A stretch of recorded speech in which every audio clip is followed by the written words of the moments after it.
This happened in July of last year.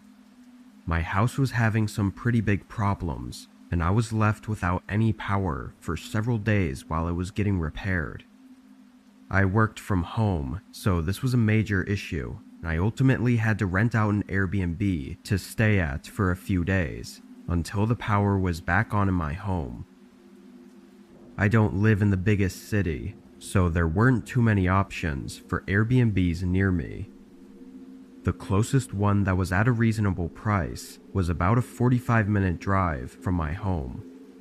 It was in an even smaller and secluded area of the city, which was often referred to as not the best section to live in. I was only staying for a few days though, so the amount I was saving was worth it. When I arrived, I went right inside and basically straight to bed, exhausted from everything going on with my house. In the morning, I got up early and started setting up my laptop and workspace. Just before I had to start work though, there was a knock at the door. I debated whether or not to open it because it wasn't even my house, but thinking it might be the host or something, I went up and checked who it was. On the porch was a man, maybe early 30s, and covered in tattoos. He didn't look like an Airbnb host, or even like a salesperson. Unsure why he was here, and not really wanting to know, I figured I'd leave it. I walked away from the door and back to the desk, finishing getting ready and starting work. I had some meetings and a lot of work to catch up on from my absence the last few days. I don't think I left the desk until 8 p.m., and even then, I was considering going back to work after going out and picking up dinner. Only a couple minutes after I got back and started eating though, another knock came at the door. I immediately got up and went to check who it was, and I wasn't surprised to see it was that same guy from before. What could he possibly want from me this late in the day though? I was actually more bothered than I was concerned. But again, I just walked away from the door and went back to eat my dinner. After 30 minutes, and around 10 p.m., I decided to work for at least another hour. I was tired, but the work had to get done, and I knew putting it off until tomorrow would just make me more stressed. I put my headphones in and tried to focus for the next hour. I got a lot done, and once I was satisfied, I finally closed my laptop for the night. I hadn't realized how dark it had gotten. I guess my laptop screen was the only light I had on. I went to the front and flicked on the light, and a chill instantly rushed through me. Going down the front hallway were faint but unmistakable shoe prints. Looking around, they were all over the place, even going right up behind the desk I was working at. Terrified, I slowly followed them down to the back door, which was cracked open. I don't even know how to describe what I was feeling. It was just pure horror. And only moments after this, footsteps started coming down the stairs. They were slow and careful, but when they got to the bottom, a man peered out into the hallway and looked directly at me. It was that same man, easily distinguishable with all the tattoos and everything, and he looked surprised to see me walking around. But that surprise quickly turned into rage. His face had no emotions other than irritation and anger. I was going to try to say something, but no words came out, and as my heart started pounding in my chest, I turned right back around and sprinted out the back door. I ran through the backyard and into some trees far behind the houses. I sat behind a tree and pulled my phone out, starting to dial 911, but quickly closed it when I heard footsteps running toward me. I didn't expect them to follow me, but luckily they passed by without seeing me and continued to run out into the dark. Once I got in contact with police, I went back to the Airbnb and waited for them. I gave a detailed description of the man, and they actually found him the next day. It was confirmed to be him by the tattoos I had noticed, and he'd actually broken into several homes in the days leading up, doing horrible things to those who lived in them. I don't know what he was planning to do to me, or why he seemed to have left me alone at first, but I can rest easy knowing he won't be able to do anything anymore.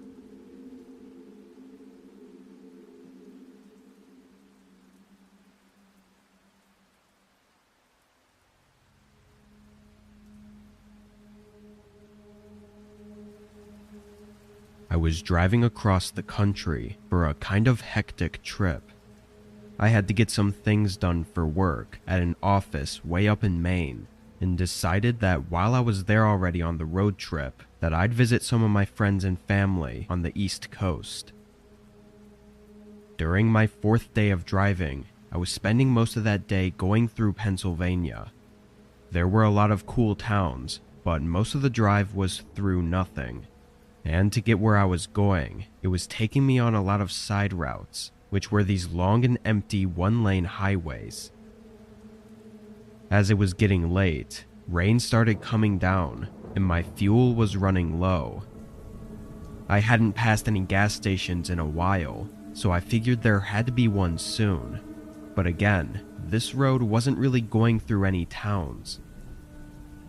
I continued through the rain for another 30 minutes, and barely through the fog, I saw a sign for a gas station, and a couple moments later, it showed up ahead of me. It was off the side of the road, nestled in the trees, and was really small. It only had 2 pumps and a tiny concession building behind it. Having no other choice, I pulled in and parked, getting out and opening up my gas tank. When I pulled the pump off and tried to insert my card though, it didn't work. I wiped the dusty screen and tried to see what it was saying, but it didn't say anything. It wasn't even on. I then went over to the only other pump, and it was also off. Frustrated, I looked around. With it raining and being well past sunset, it was really hard to make anything out. Sure, the place looked old and outdated, but so did a lot of other gas stations. After a closer look though, I noticed a small light inside the concession building. Hoping it was a worker that could help me, I stepped out from under the overhang covering the pumps and ran up to the door. Moisture was covering the entire glass door, so I couldn't see inside. All I could see was the light reflecting through the glass. I grabbed the handle and it screeched open. When I stepped inside, I immediately knew something was wrong. The store shelves were empty and some even knocked over, and the place just looked like it was destroyed. The light was coming from somewhere in the back though, and was now clearly some sort of lamp or something. Definitely not a regular store light. I was only in there for a few seconds, and after seeing all of that, I quickly stepped back outside. I didn't know what was going on in there, but I knew it couldn't be anything good, and definitely not helpful for my situation. As I backed out of the store and into the rain, I turned around toward my car, but a person was standing next to it. They were completely drenched in water and were just looking around my car and into the windows. "Hey, what are you doing?" I yelled as I quickly made my way up to them. They shot a look at me, then moved their eyes behind me. I turned back to look at the building. The front door was opened, and a man came out into the rain. He had long black hair and a sickly look. He spent no time assessing the situation and instantly started running at me. The other person by my car just backed away as I got inside, but the man running didn't slow down. He came right up to my door and tried opening it, and as I pulled away, a loud metallic scrape vibrated through the car. I sped out of there and back onto the road, making it another half hour before my car ran out of gas. Luckily, I had cell service in the area and was able to get help. While I waited, though, I looked at the outside of my car and saw a huge line going across the door. It looked like the man had run a knife along it when I drove away.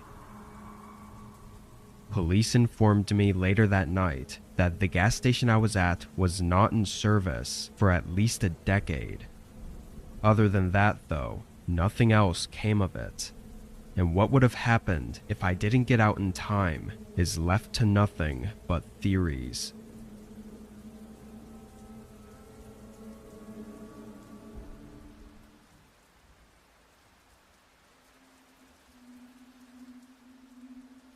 This was about 10 months ago now. I was spending a few days with my best friend from college in his hometown. I'll call him Chris for privacy. It was a really small town from what I was used to, but Chris was showing me around and we went to the bars and just hung out and had a good time. On my last night there, he mentioned a place he'd been wanting to explore for a while, but hadn't had anyone to go with. It was some abandoned house or town he knew of, a few miles out in the woods. We used to go exploring and backpacking all the time in college, so it sounded like a pretty cool idea. Only 30 minutes after hearing about it, we were already trekking through a path in the woods. We still had some sunlight left, but we brought headlamps just in case. About 20 minutes of walking, the trail ended and we had to follow a very faint footpath through the trees. It went on for another hour before we made it. We could see a house out in the distance, and as we got closer, we could see several more behind it. It wasn't what either of us expected, though. The houses didn't really look that old. They looked weathered and heavily damaged, but had modern siding and stuff like that made them look kind of like any other house. There was even a tiny gravel road leading from each of the homes. It looked like maybe they were trying to build a community and something went wrong, causing them to abandon it. Other people had been there before us, though, evident by the graffiti on the sides of the houses. Chris and I went up to the first house, looking through the open doorway. There were weeds growing through the floorboards, but it was otherwise empty. Before we stepped in, though, a loud slamming sound echoed through the woods. Both of us jumped and stared down the gravel road that we thought it came from. After that sound, though, it was quiet. We had no idea what it was, but after seeing nothing, we went inside the house. There wasn't too much to look at, but what made it so interesting was trying to figure out why anyone would abandon it. The house looked like it would have been nice before it was left behind. After walking around the first floor, we went upstairs to the second. Oddly, it got way darker upstairs, like no windows were letting in any light. The hallway was short, with only 2 doors, and what looked like an attic in the ceiling. We went up to the first door and opened it, seeing another empty room. But we were quickly interrupted by hearing something downstairs. There were shuffling footsteps coming through the grass and up to the house we were in. We stayed quiet, but we were sure that whoever they were had probably seen us outside. but why would they try to approach us? They walked up to the front doorway, then stopped just before they entered. "Hello?" We didn't respond. "I just want to talk. No harm at all." He sounded older and almost like he was missing teeth or something, stumbling a bit over his words. After that, though, there was a whole minute of silence. He didn't say anything else, but we didn't hear him leave either. We waited another few minutes, still not hearing anything, before Chris quietly went down the staircase and looked over at the front door. He turned and looked back at me with a pale face. "There's nobody there." I quickly went to see for myself, but he wasn't lying. He was nowhere in the doorway. We carefully made our way down and over to the doorway. Looking out, there was one line of footprints in the grass coming from where the other houses were, but no footprints leaving. Both of us figured it out at the same time and bolted for the trees, knowing the guy must have been hiding inside the house somehow. We got out of the woods as fast as we could and went back to his place. Who that guy was and why he wanted to talk to us, we don't know. I'm sure if he'd found us, though, we probably wouldn't be here.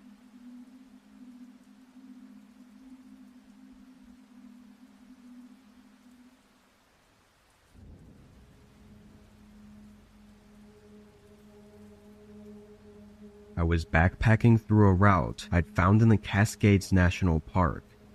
It was an out-and-back trail that typically takes 3 days one way and 3 days back. I didn't know too much about it, or how popular of a trail it was, but when doing these long backpacking routes, it usually doesn't matter, because you'll most likely not run into many people anyway.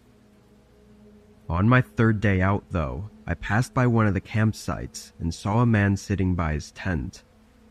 I took a break and we talked for a bit, where he mentioned he was staying there for the night and heading to the peak of the trail on the following day. I told him that that's where I was heading today and that I'll probably see him when he gets there. I left shortly after and got to what would be my campsite for the next 2 nights. The view was something I'd never experienced before and made for a great rest day and peak of the trail. For that whole day, nobody passed through, and when it came to night, I was still the only one camping there. I thought back to that guy I'd met at the campsite a day behind me, who said he'd be reaching this trail peak on this day. He never showed up, though. I thought he maybe decided to turn around for some reason, or just camp out for another day at the place he was already at. In the morning, I packed up and started back down the way I came, though I got a late start, so at the very least, I was hoping to make it to that same campsite the man was at. I was really sore for some reason too, which didn't help, and before I knew it, there was almost no daylight left. I put on my headlamp and continued on the trail, walking for another hour past sundown before I made it to the camp. The tent that the man had was still there, set up like he never left. Knowing his plans to continue hiking, and just knowing that staying at one camp for several days while backpacking is unusual, I called out, asking if he was okay. There was no response. I walked up a bit closer and said I just wanted to check in on him, but the flap on his tent was partially open and nobody was inside. I felt a lump in my throat, like my body knew something wasn't right. I stood and looked all around, not seeing a single sign of him anywhere, until I saw a glimmer in the distance. There was a faint light sitting still far out in the woods. I began walking up to it, going about 40 yards from the tents before I found the source. It was a headlamp laying on the ground like it had been accidentally left behind, and the light was so dim that it must have been nearly out of batteries. And it was just then that I noticed someone watching me. They were standing not too far, just 10 yards away, and clearly trying to not be seen. I knew in my gut that this wasn't the man from before, but I felt like I had to say or do something. Hello? Do you need help? They stood still and quiet. I'm sorry. I'll leave. I said shakily, then hurried back to the tent. Luckily, I hadn't unpacked anything yet, so I put my backpack on and started walking out of the campsite. As I did, the headlamp in the woods turned off. I got away and walked as far as I could, going another 3 miles to the next camp. I reported it as soon as I could as well, and unfortunately, it was just what I thought it was. The man that I had met was missing. There's almost no traces for them to follow, and out in the back country, it's nearly impossible to search for anyone. Who that person I saw out there was is likely the biggest unknown that could give us answers as to what happened, though it seems like most of us are aware of the most probable scenario that took place.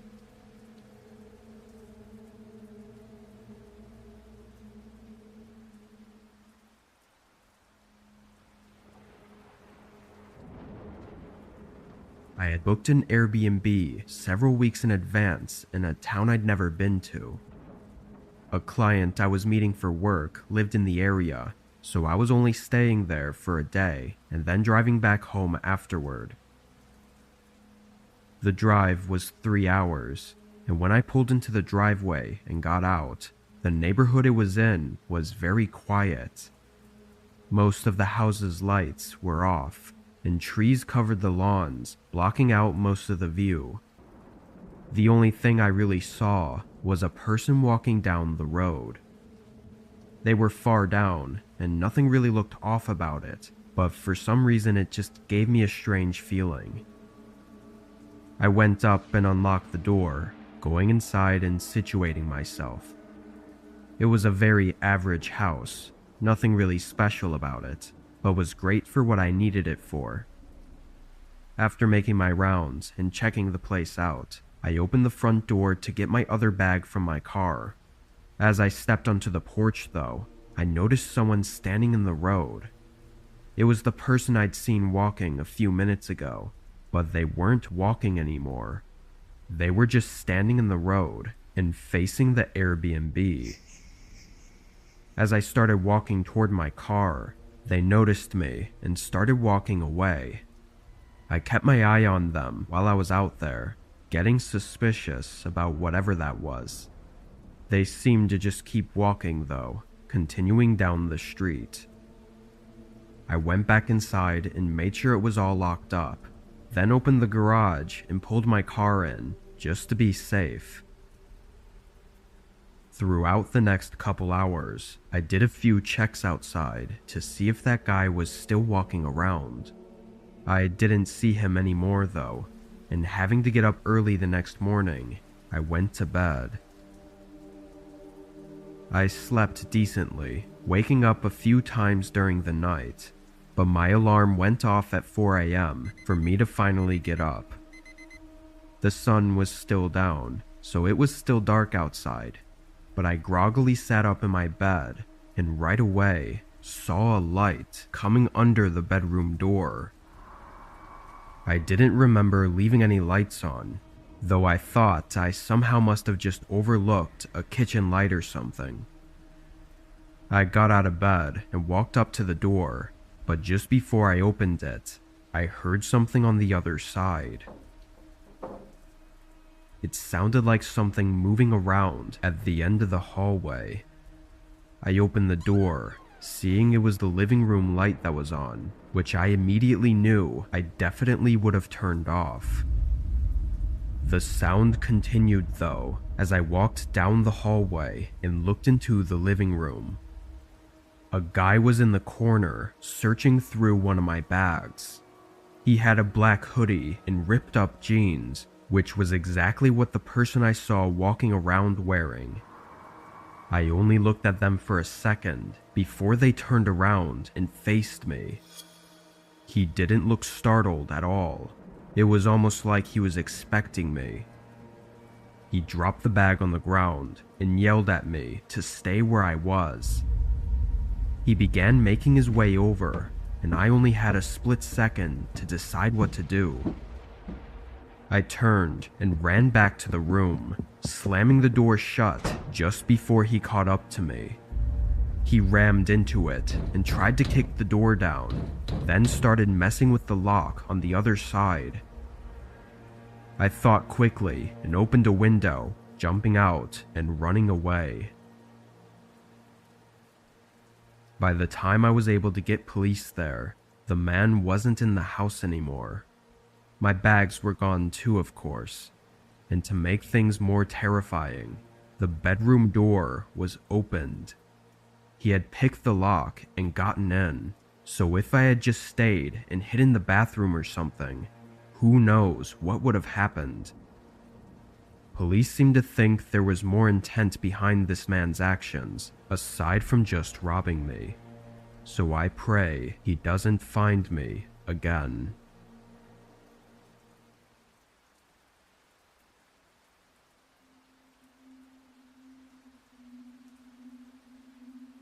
Earlier this spring, I was camping in the woods 4 hours north of where I live. There was a small lake that I'd go to a lot.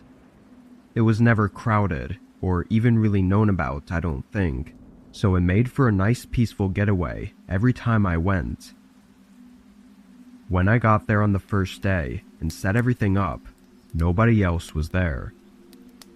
The lake wasn't too big and was surrounded by a grassy beach with the woods around it, so I could see pretty much all around the lake. Not too long after I arrived, I saw a man come out of the woods on the other side and set up a tent. He looked like an average camper and was keeping to himself for the first little while. Before sundown, though, I saw him making his way around the lake and over toward my campsite.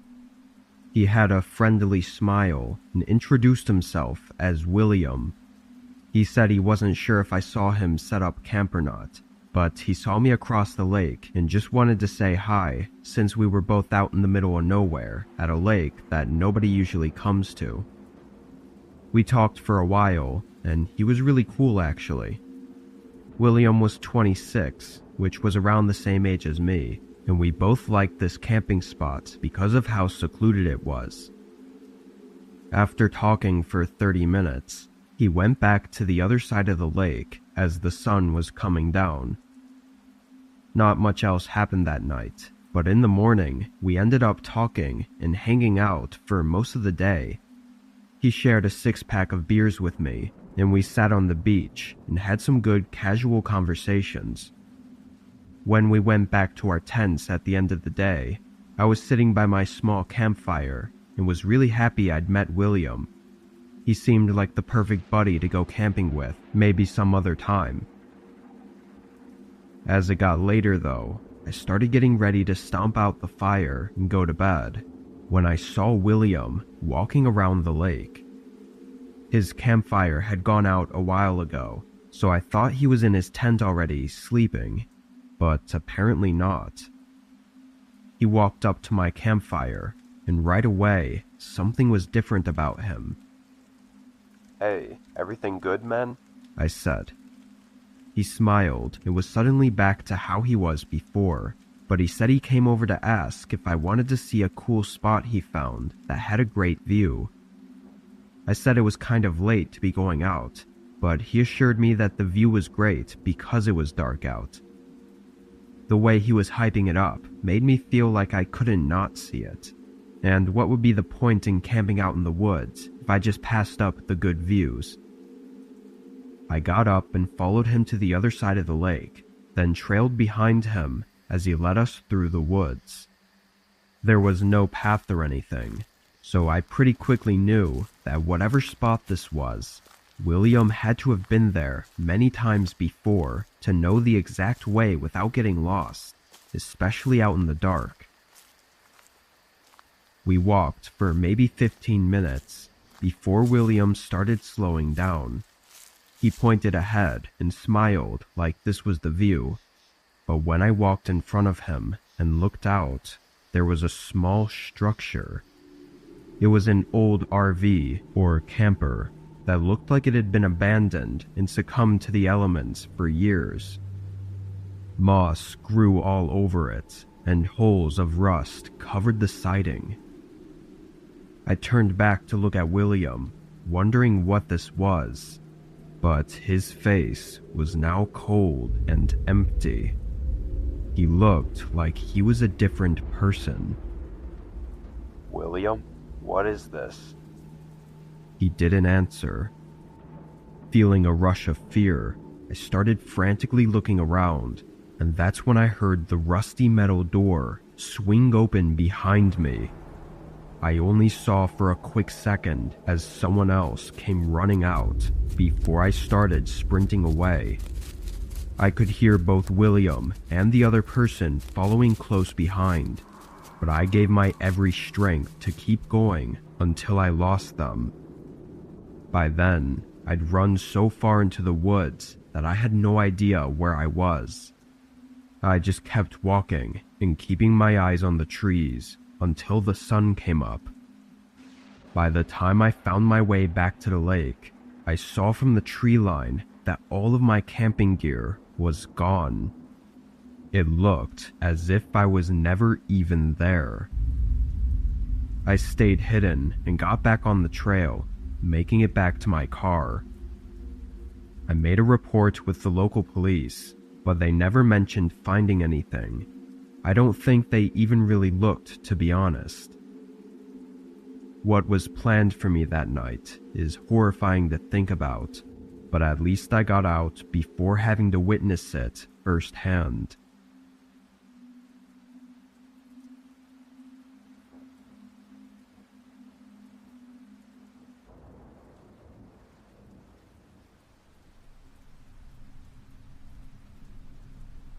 I was on a road trip from Portland to Chicago. It's nearly a 3-day drive, so I had some places booked to sleep at along the route. I didn't get too particular with what places I chose, but I went with Airbnbs so I could at least enjoy the road trip a bit more rather than staying in a crowded hotel. My first Airbnb was in Wyoming, and the route through the state doesn't pass through any big cities really, so it was in a really small town. It was probably no bigger than 2 or 3 miles long. As I passed the border into Wyoming, it started snowing heavily, only dragging on the long day of driving. By the time I got into town, the roads were covered in snow, and the sun had already set.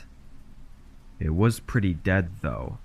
I mean, I don't know much about small towns, but this seemed exactly how I thought it would be, especially in a low population state like Wyoming.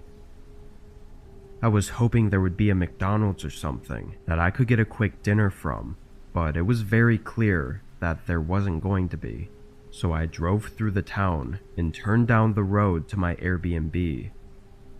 It was a long driveway leading up to a small home in the middle of a field with tall snow-covered pine trees lined up in the front yard.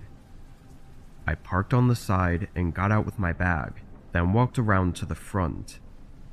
I put in the code and got inside, closing the door behind me and turning on the lights. It was small, probably 500 square feet, with just a living room and bedroom. I took my shoes off and dropped my bag next to the bed, then sat on the couch. When I did, a thump came from the bedroom. I looked back at the doorway I had just come from. It was pretty loud, but I had no idea what it could have been. I got up and walked back, looking into the room and turning on the light. it was all the same. I went and checked the small bathroom that was in there as well, but it all looked good, and the only other door in the house was the bedroom closet. I walked over and tugged on the door handle, but it didn't budge. It seemed like it was locked from the other side. At first I was pretty weirded out that a bedroom closet would be kept shut, but then I thought it could have been a maintenance closet the owner was storing stuff in. There were no other places to put anything, so that was the final conclusion I came to. I went back to the living room and rested my eyes on the couch while thinking through my plan for the next day. After 15 minutes, I got back up and went over to the window, looking out to see if the snow was still coming down and if the roads were even going to be drivable tomorrow. It was eerily dark outside, with no lights from the town showing behind the tall pine trees, and it was still snowing heavily. I shut the blinds and turned back to the couch, but I saw a shadow move in the bedroom. It was slow and smooth, like the shadow to a door opening or closing. I started walking over, listening as I approached the doorway and looked inside the room. Everything was in place, and nothing looked to have caused the shadow I saw, but I knew I saw something move in there. I continued looking around until my eyes fell back on the closet. It was still closed, but something gave me an unsettling feeling about it. I stepped up and grabbed the handle, and it opened with ease. It wasn't locked anymore. But inside, there wasn't anything. It was just a small and empty walk-in closet. Before I could fully process everything and try to put the pieces together, I heard someone behind me. When I turned around, a large man was standing in the doorway to the bathroom. He looked beaten and tired, having scratches and cuts all over his face. And as I stared at him, he didn't even seem to care. He stepped into the bedroom and kneeled down, grabbing a dirty and worn duffel bag from under the bed. The man then stood back up and didn't even look at me as he slowly walked out of the room and out the front door. I ran up and saw him trailing through the snow until he was beyond the lights from the house. I tried to get police involved, but after giving my description, they really only talked to the Airbnb host. After leaving town, I didn't get any more information. I think it's most likely that he was just using the place to sleep or something, but the way he looked makes me second guess that. I just can't even think of what could have happened if I went right to bed that night, with the man hiding in the closet just inches away from me.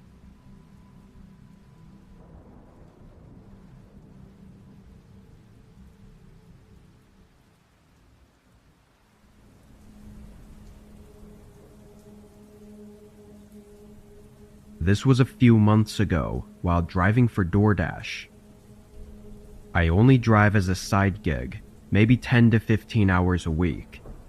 This night I was only doing a couple orders since it was already late, and I had picked up a small order around 1 a.m. It was to be delivered to a business building somewhere across town, which was apparent by the address.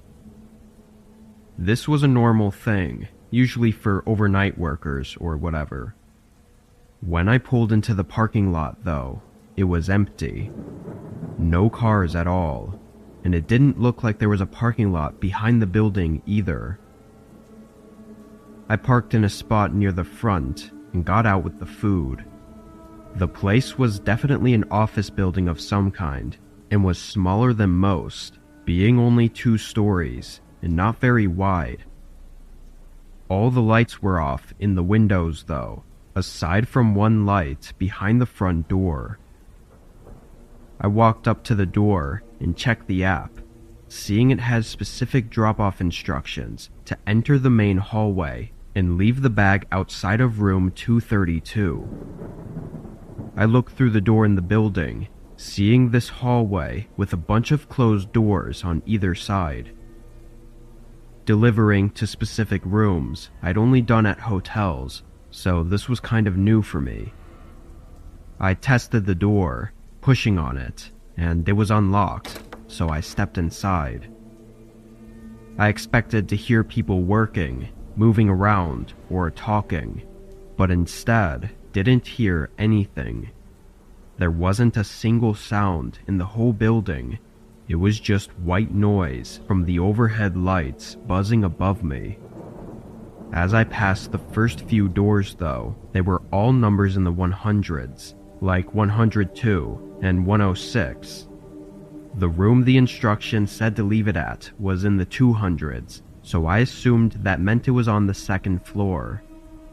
In the middle of the hallway was the doorway leading to the staircase. It was held open with a wedge door stopper on the floor, but the lights weren't on. I stepped in and up to the bottom of the staircase, then looked up. The whole stairwell was pitch black. Not even any light was coming from above, where the room was supposed to be for me to drop it off at. Again, I started to notice the eerie silence, and it sent a chill through me. I was always one to do whatever the instructions say, so I'd get good reviews, but this was the first time I told myself that this was too sketchy. I stepped out of the stairwell and back into the hallway, and just as I did, the door right across from me opened. The lights in that room were off, but a man emerged from behind the door and stepped into the hallway. He was wearing street clothes and just didn't look like an office worker at all. But he stood in front of me and pointed past me at the stairwell.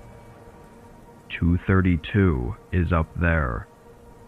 I nodded, but didn't move, and neither did he. He just looked me in the eyes with a look like he was suppressing his anger. After an intense few seconds, I dropped the bag on the ground and started quickly walking to the exit. The man didn't follow me, but I heard his footsteps go into the stairwell and up the stairs as I left the building. I got in my car and left. I didn't know what that was, or if I was maybe overreacting about it, so I didn't call the police. The following day though, the police actually called me. Apparently the office reported a break-in, and in the CCTV footage, they saw my car and license plate, tracking it back to me. They also had footage of the break-in, and so they called me in to question me about any information I might have. I didn't have much to give, but it turned out there were actually 3 people that broke inside. One was downstairs, who I saw, but the other 2 were shown on the cameras to be hiding at the top of the stairs, seemingly waiting for me to go up. Disturbingly, several other delivery orders were made to that same office that night. All of the other drivers were smarter than I was though, leaving the orders outside by the front door. What would have taken place in that office had any of us gone up to the second floor is unknown, but hopefully police can find the 3 men before anyone falls victim to it.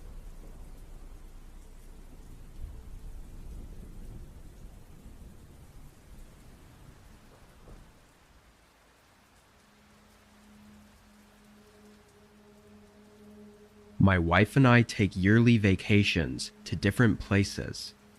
It's our way of taking a break from regular everyday life, as well as getting to spend some quality time together. This year we had a cabin booked in Washington State. It was far out and described online as being quiet and peaceful, away from any other places or people. Most of our life is in crowded cities, so this sounded great for us. When we flew in, we walked to a grocery store to pick up what we needed, then took a taxi out to the cabin. We didn't rent a car because we knew we'd only be there for 3 days, so we wanted to spend it just at the cabin. And if we changed our minds or needed anything else, we could always just order an Uber. The taxi ride was just over an hour from the town we landed in. Most of the drive was between huge mountain ranges and tree-covered landscape. It was really beautiful and got us both excited for our stay. Then at just about 7 p.m., we arrived at the cabin. It was completely alone in the middle of the forest. Even the driveway leading to it wasn't much more than some tire tracks in the dirt. We got out and paid the taxi, then brought our stuff inside. The cabin itself was small. There was the main floor that had the kitchen and living room, with a ladder leading up to a loft area that had the bed in it. The bed area on the loft was short though. You literally had to crawl into the bed, kind of like one you'd see in a tiny home. Anyway, we unpacked the groceries and made a very quick dinner since we were tired from the flight. Then we opened a bottle of wine to settle in for the night. We lit up the fireplace and chatted about how we were looking forward to the next few days. It was around 11 p.m. at this point, and as we talked, we both suddenly heard something outside. Someone was walking in the grass near the cabin. It was loud, too, like they were really close.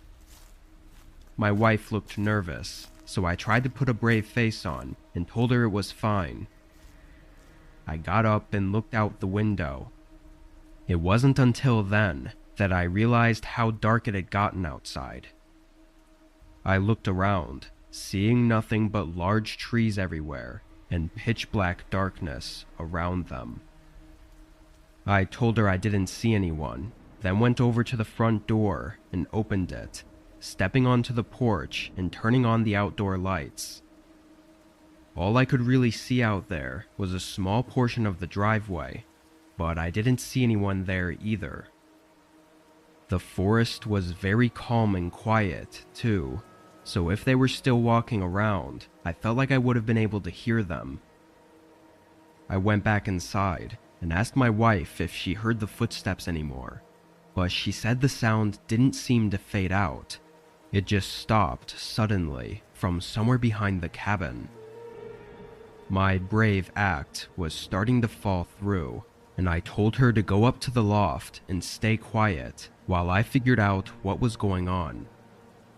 I went around and checked all the windows again, not seeing anything, so I went back to the front door. I was preparing myself to go back outside when a sudden thump shook the cabin. I looked up at my wife, who was looking up at the ceiling. Someone was on the roof of the cabin. I stayed inside and called the police, going over lengthy directions on how to get to the cabin we were at. Over the course of the hour that we had to wait, we could occasionally hear a few footsteps walking across the top of the cabin. About 45 minutes into the wait, though, we heard their boots hit the ground, followed by them calmly walking away. I looked out the window once more, seeing their outline disappearing into the forest. Police took our report and gave us a ride into town, where we spent the rest of our vacation. What that person was doing, miles away from civilization, in the middle of a forest, is terrifying. Seeing as they were likely waiting for us to either go to bed or go outside, we're just thankful that we got out of there before something else could have happened.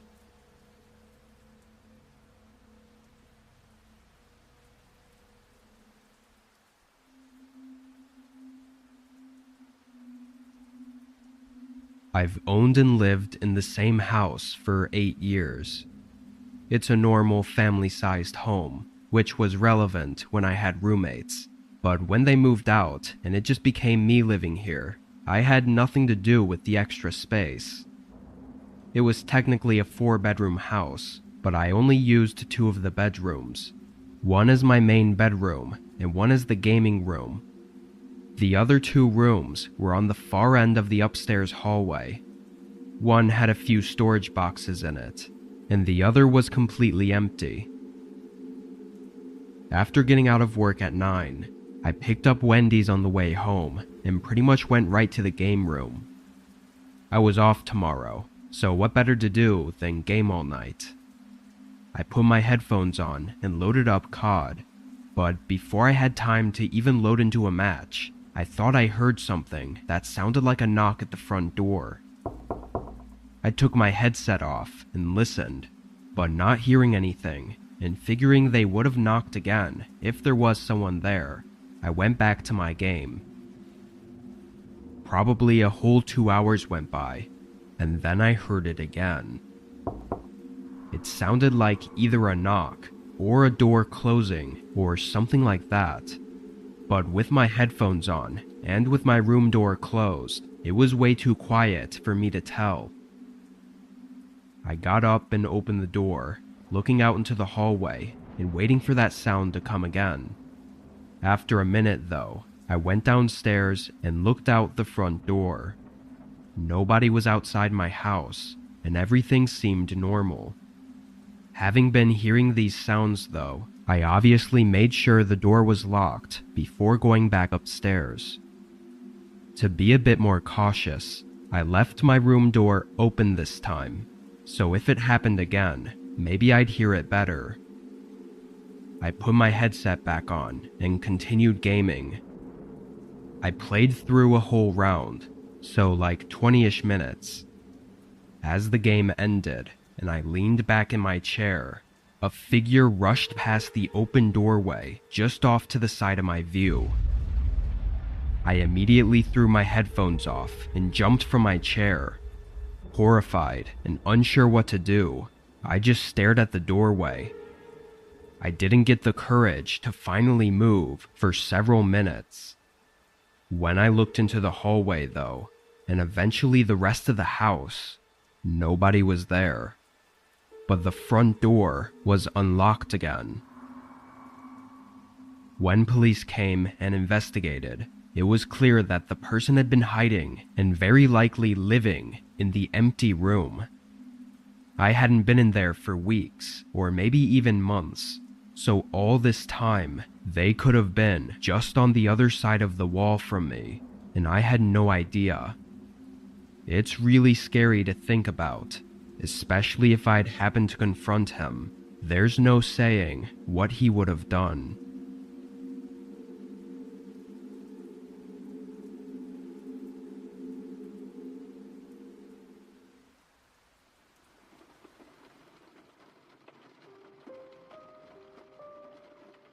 When I was 19, I worked as an Uber driver. I hadn't figured out quite what I wanted to do with my life yet, so I hadn't started college or anything. I was just doing Uber to pay my bills until I could figure it all out. This night, I was driving from 7 p.m. to 3 a.m., or that's what I was planning to do. Most other drivers weren't working around those times, and I was always more of a night person, so this was just when I liked to work. Around 11, I picked up a lady from a bar and drove 35 minutes away to drop her off at home. It was pretty much at the edge of the city, in a much more secluded and quiet area. After that, another pickup request came through from somewhere 10 minutes away. I was reluctant to accept it, because the drop-off location wasn't back toward the city, but instead further out. I still ended up accepting it, and just hoped that the next person would be going towards the city, where there would likely be more work. I pulled onto the road and started driving to the pickup spot. The road to get there was through a bunch of farmland and not much else. It was pretty empty of any other cars, too. Once I got to the last turn, it was down a thin dirt road going between a field of tall grass or wheat. At the end, I could see a farmhouse on top of a small hill. That was the location that the app said they were at. I pulled up and parked in the open grass just in front of the house. The lights were off and nobody was outside. After a few seconds, I lightly honked to let them know I was here. I had my windows rolled down, and the crops blowing around in the wind was really loud. I only say that because a sudden tap on the passenger door startled me. I hadn't thought to look back at the road I just came from, because I obviously assumed he would be coming from the house. The man leaned his head through the open window and looked at me. There was a strange moment as he held a straight face and said nothing before I spoke, asking if he was the one who ordered the Uber. His eyes moved to the back seat, looking around before he nodded and looked back at me. "Can you help me carry something out to the car?" Technically being at work, my reactive answer was sure, and assuming it was just some luggage or something, but I quickly regret answering without thinking about it. He began walking toward the house, so I got out of the car and followed loosely behind him. Once he got up to the porch, he opened the door and somewhat rushed inside without even looking back at me. As I matched his pace and got onto the porch, the wide open door showed an empty hallway with still no lights turned on, and the man was nowhere to be seen. I couldn't even hear any footsteps of him walking around. Standing there, an eerie feeling loomed over me. "Sir?" I called out. The house remained quiet, with no response or movement from inside. Past the doorway, it quickly fell to nearly pitch black, and with it being eerily quiet, there was no way I was going in there. I turned and ran back to my car, then drove back through the field and down to the main road, canceling the Uber. My biggest regret from that night was not saying anything. I thought since nothing happened, I had no good reason to notify the police, but every time I think back on it, there seems to be less of a chance that it wasn't something horrible. I even looked up some information on the farmhouse about a month after this happened, and all I could find was that it was last sold in the 1960s. So the man I saw almost definitely wasn't the owner. He probably didn't even live there. What was waiting for me inside that house, had I followed him in, is something I'll never know for sure.